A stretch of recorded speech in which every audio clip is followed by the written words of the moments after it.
ഓം നമോ ഭഗവതേ വാസുദേവായ. ഇന്ന് നമ്മൾ കാണാൻ പോകുന്നത് വിഷ്ണു സഹസ്രനാമത്തിലെ 65-ാമത്തെ ശ്ലോകമാണ്.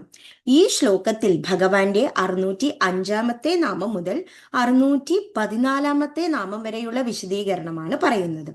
ശ്രീധര ശ്രീധ ശ്രീനിവാസ ശ്രീനിധി ശ്രീവിഭാവനഃ ശ്രീധര ശ്രീകര ശ്രേയ ശ്രീമാൻ ലോകത്രയാശ്രയ.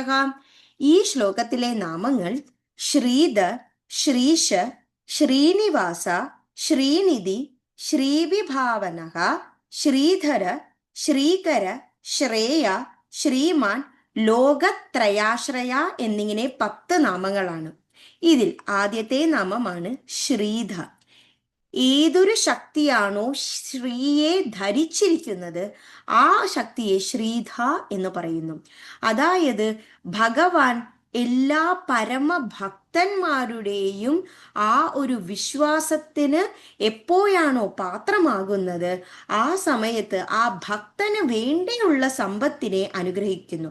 ആ സമ്പത്ത് നമ്മുടെ പണം, നിലം, ഗൃഹം എന്ന അല്ല ഉദ്ദേശിക്കുന്നത്.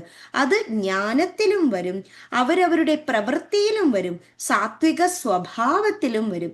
അങ്ങനെ ഭഗവാൻ ആ ഭക്തന് എന്ത് തീരുമാനിക്കണം എന്നുള്ള ആ ജ്ഞാനത്തെയും ഒരിക്കലും അവസാനിക്കാത്ത സന്തോഷമമായ പരമ ആഹ്ലാദത്തെയും പ്രദാനം ചെയ്യുന്നു. ആ ഒരു പരമഭക്തൻ തന്നെ ഭഗവാനിൽ സമർപ്പിക്കുക മാത്രമേ ചെയ്യേണ്ടതുള്ളൂ. ആ ഒരു നിമിഷം മുതൽ ഭഗവാൻ ആ പരമഭക്തന് എപ്പോഴും മനസ്സിന് ശാന്തി നൽകുന്നു. അതിനാൽ ഭഗവാന് ശ്രീധ എന്ന നാമധേയം. അടുത്ത നാമധേയം ശ്രീഷ എന്നാണ്. ഷ എന്നാൽ ഏതൊരു ഭഗവാനായിരിക്കുന്ന ഈശ്വരനെ കുറിക്കുന്നു, ഈശ. ശ്രീ എന്നാൽ ആ ഒരു സമ്പൽ സമൃദ്ധിയായ ലക്ഷ്മി ദേവിയെ കുറിക്കുന്നു. അപ്പോൾ ശ്രീ ഈശ എന്ന് പറഞ്ഞാൽ ഏതൊരു ശ്രീക്കാണോ ഈശനായി ഭവിച്ചിരിക്കുന്നത്, ഈശ്വരനായി ഇരിക്കുന്നത്, അതായത് സാക്ഷാൽ മഹാലക്ഷ്മിയുടെ എല്ലാ സർവസമ്പൽ സ്വരൂപത്തിനും നാഥനായിരിക്കുന്ന മഹാവിഷ്ണുവിന് ശ്രീഷ എന്ന നാമധേയം. അതായത് പോഷിപ്പിക്കുവാൻ കഴിവുള്ള ആ സ്വത്തിന് ഉടമയാണ് സാക്ഷാൽ മഹാവിഷ്ണു. അത് ഒരു ഭക്തന് ആ മനസ്സിന് തരുന്ന സമ്പത്ത് ഉള്ളിൽ ആ ഒരു വെളിച്ചത്തെ കൊടുക്കുന്നതിനാൽ ഭഗവാന് ശ്രീഷ എന്ന നാമധേയം. അടുത്ത നാമധേയമാണ് ശ്രീനിവാസ. ഏതൊരു സാത്വികമായ മനസ്സിൽ ഭഗവാൻ കുടിയിരിക്കുന്നുവോ, നിവസിക്കുന്നുവോ, വാസസ്ഥലമായി മാറ്റുന്നുവോ ആ ഒരു ശക്തിയെ ശ്രീനിവാസ എന്ന് പറയുന്നു.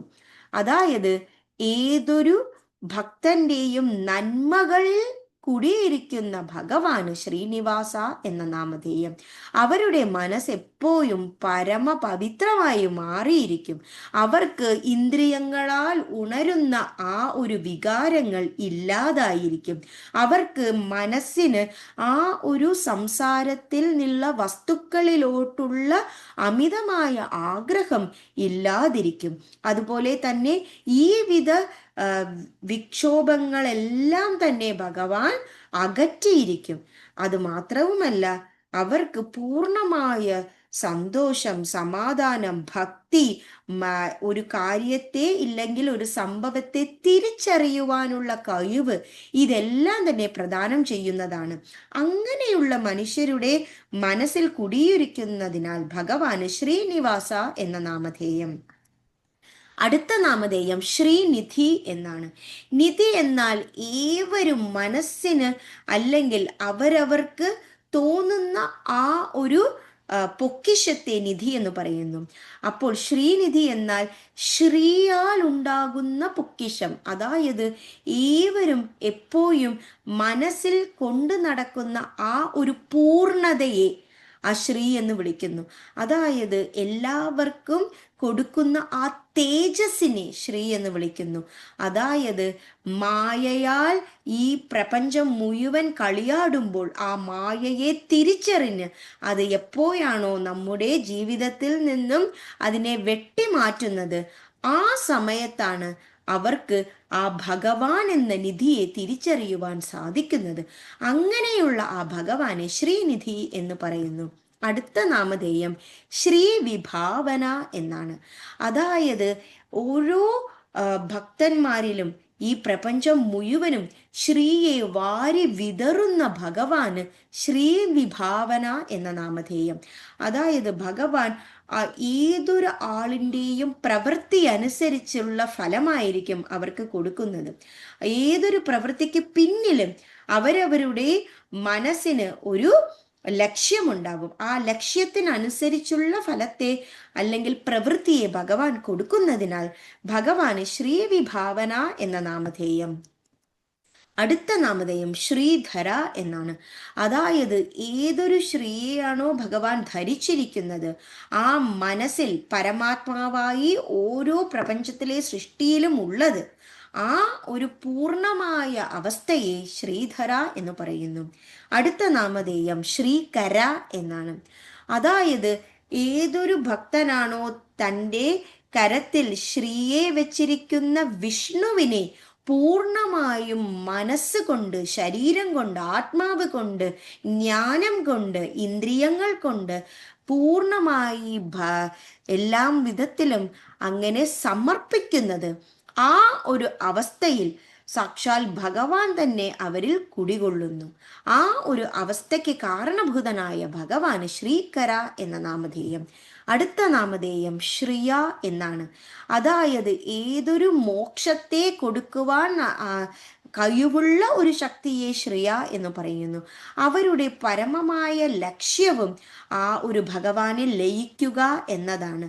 ആ ഓരോ ഭക്തന്റെയും മുക്തിക്ക് കാരണമാകുന്ന ഭഗവാന് അവരവരുടെ ഇന്ദ്രിയങ്ങളിലുള്ള ആ ഒരു വികാരത്തെ മാറ്റിക്കൊണ്ട് വിക്ഷോഭങ്ങളെയും മനസ്സിലെ ആ ഒരു ക്രോധത്തെയും കാമത്തെയും ലോഭത്തെയും എല്ലാത്തെയും മാറ്റിക്കൊണ്ട് ജ്ഞാനത്തിൻ്റെ ആ വെളിച്ചത്തെ കൊടുത്തുകൊണ്ട് അവർക്ക് ഏറ്റവും ശ്രേയസ്കരമായ ഒരു പ്രശംസയെ നേടിക്കൊടുക്കുന്നു. അതിനാൽ ഭഗവാന് ശ്രേയ എന്ന നാമധേയം. അടുത്ത നാമധേയം ശ്രീമാൻ എന്നാണ്. അതായത് പ്രപഞ്ചത്തിലുള്ള എല്ലാവിധ തേജസ്സിൻ്റെയും മോജസ്സിൻ്റെയും ആ ഒരു സമൂഹത്തിൻ്റെയും എല്ലാവിധ ഐശ്വര്യ പ്രധാനത്തിൻ്റെയും ആ മനോഹാരിതയ്ക്കും ഒരേ ഒരു ഉടമയായിരിക്കുന്ന സാക്ഷാൽ മഹാവിഷ്ണുവിന് ശ്രീമാൻ എന്ന നാമധേയം. അത്രത്തോളം ഒരു ആകർഷണീയമായ ആ ഒരു രൂപത്തോടു കൂടിയാണ് സാക്ഷാൽ ഗുരുവായൂരപ്പൻ ഇരിക്കുന്നത്. അതിനാൽ ഭഗവാന് ശ്രീമാൻ എന്ന നാമധേയം. ഈ ശ്ലോകത്തിലെ അവസാനത്തെ നാമമാണ് ലോകത്രയ ആശ്രയക. അതായത് ത്രയം എന്നാൽ മൂന്ന്, ലോകം എന്നാൽ പ്രപഞ്ചം. ഈ മൂന്ന് പ്രപഞ്ചത്തിനും ആശ്രയമായിരിക്കുന്ന സാക്ഷാൽ മഹാവിഷ്ണുവിന് ലോകത്രയ ആശ്രയ എന്ന് പറയുന്നു. അത് തന്നെയാണ് ഓരോ ദിവസത്തിലും രാത്രിയിൽ നമ്മൾ കിടന്നുറങ്ങുമ്പോൾ ജാഗ്രത, സ്വപ്നം, സുഷുപ്തി എന്നീ മൂന്ന് പ്രപഞ്ചത്തിലൂടെ നമ്മൾ കടന്നു പോകുമ്പോൾ അതിൽ നിന്നുമെല്ലാം നമ്മൾക്ക് ഒരു തേജസ് അല്ലെങ്കിൽ ഒരു ഉണർവുണ്ടാകുന്നു. അതിനാൽ ആ ഒരു ഉണർവിനെ തരുന്ന സാക്ഷാൽ ഭഗവാന് ലോകത്രയ ആശ്രയ എന്ന് നാമധേയമുണ്ട്. അപ്പോൾ ഈ ശ്ലോകത്തിൽ നമ്മൾ കണ്ട നാമങ്ങൾ ശ്രീധര, ശ്രീശ, ശ്രീനിവാസ, ശ്രീനിധി, ശ്രീവിഭാവന, ശ്രീധര, ശ്രീകര, ശ്രേയ, ശ്രീമാൻ, ലോകത്രയാശ്രയ എന്നിങ്ങനെ 10 നാമങ്ങളാണ്. ശ്രീധര, ശ്രീശ, ശ്രീനിവാസ, ശ്രീനിധി, ശ്രീവിഭാവനക, ശ്രീധര, ശ്രീകര, ശ്രേയ, ശ്രീമാ, ലോകത്രയാശ്രയ. ശ്രീഹരേ നമഃ, ശ്രീഹരേ നമഃ. ഗോപികാ ജീവനസ്മരണം. ഗോവിന്ദ ഗോവിന്ദ.